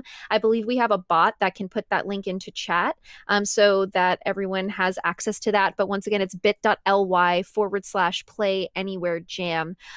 Kirk, would you like to remind the viewers what happens next with regards to Google and these games? Yeah, perfect. So we mentioned this at the top, but in case anybody didn't catch it, this was just the debut. So what we're going to do from here is my team and myself are actually going to play these games and talk to the developers and go over some options for the con el equipo de Stadia Makers. We said this at the top as well, but just a reminder, these folks were all paid to participate in this game jam. They own the IP, they own the games. Google and Stadia do not have any ownership over these games. So, if they have an opportunity to work with a publisher or bring the game somewhere else, that of course will be an option for them. And I imagine a lot of these folks are going to get interested in these games because there's so many awesome creative games here. But for us specifically, we're going to play them. We're going to talk to the developers and walk them through what the process is and are able to publish and bring the games to Stadia. And we're going to do that over the next couple of weeks. So should have more to share with you here in a couple of weeks once we've had a chance to meet with all of them and play the games and see how we can help if they do want to continue working on these games. So I would say stay tuned. Holly will talk about the channels. Y que ya nos dirán algo de a ver cómo pueden continuar trabajando. Stay tuned, and we should have an update after we've had a chance to sync with all the developers, and we'll share what that is. Absolutely, and thank you to everyone for tuning in to our closing stream tonight. It's been such an eventful week for these devs. I'd like to go ahead and thank Stadia Makers for engaging in this partnership and giving this opportunity to these teams. I'd like to thank Playcrafting for hosting the Play Anywhere Game Jam, and to the production crew for helping put these streams together. And most of all, I'd love to thank the devs and the teams that participated this week. I cannot overstate how impressive the work that you've provided in just a week's time is. You should all be extremely proud of yourselves. It has been my distinct honor to be able to share in the debut of this gameplay. I can't wait to see where it goes. I actually feel like my cheek muscles are hurting because I have not smiled this much in so long. Like the last hour just watching these videos of you all sharing your stories and your work, it's been a very fulfilling and wholesome experience. So genuinely thank you for that. I'm going to leave the floor open to both of you if you have anything else that you'd like to say, perhaps some closing remarks. Only thing I'll say really quickly is just yo me esperaba prototipos más churriacos, ¿eh? Jack and Julian, no hemos visto nada alucinante, pero como normal. Pero me esperaba más algo parecido a un prototipo. O sea, más prototipesco todo. Yo que sé, píxeles haciendo movimientos sin establecer formas. Y he visto cosas thank the developers enough for sorprendentemente participating, avanzadas, for tío. letting us have a look at the visions and what they're creating, their backgrounds, their thought process on games, and for working as hard as they did this week to put these together. I'm so excited to talk to these folks more, and I can't thank them enough for participating in the jam. Yeah. Same here. You know, it's been a long road to actually get to this point where all the devs have come through and have actually made these early prototypes. You know, even though playcrafting's all over this, really it's Stadia and the folks at Stadia Makers that really it's their support that made this happen. And without them, you know, we would not have been able to go out into the independent developer community and network and find all of these incredible game developers to dream up what's possible in a co-op multiplayer world. So thank you to Kirk and his team. Shout out to Jack, Julian, Tao, and everybody else behind the scenes. Bueno, rondita de agradecimiento esto va terminando, chicos. En cuanto termine esto también despedimos el directo, que todos tendréis también de iros a hacer vuestras cosas, que allí lucen un espectacular día, pero nosotros es muy tarde ya. Bringing your passion, your talent, your excitement and enthusiasm. It lifted all of us up throughout the week and here. And I'm so excited to see where these games go next and to get them in the hands of players, because if we're sitting here beaming from just, you know, 2 minutes of gameplay footage for each of them, imagine what it's going to be like when this gets in when these games get in the hands of players. So can't wait to see what you all do next with them. So that is going to bring us to the end of our closeout stream for the Playcrafting Play Anywhere Game Jam 2021, presented by Stadia Makers. Once again, thank you to everyone involved and to the developers for your hard work and for creating this beautiful community across the last week of encouragement and sharing your stories. And so if you'd like to continue receiving future updates on these games and these developers, once again, for more information, it's bit.ly/Play Anywhere Jam. I believe there is a link in chat right now posted by the Playcrafting account where you can get more information on these developers. And if you'd also like to check out at Google Stadia and at Playcrafting on Twitter for future updates on these games. I'm Holly Peppermint at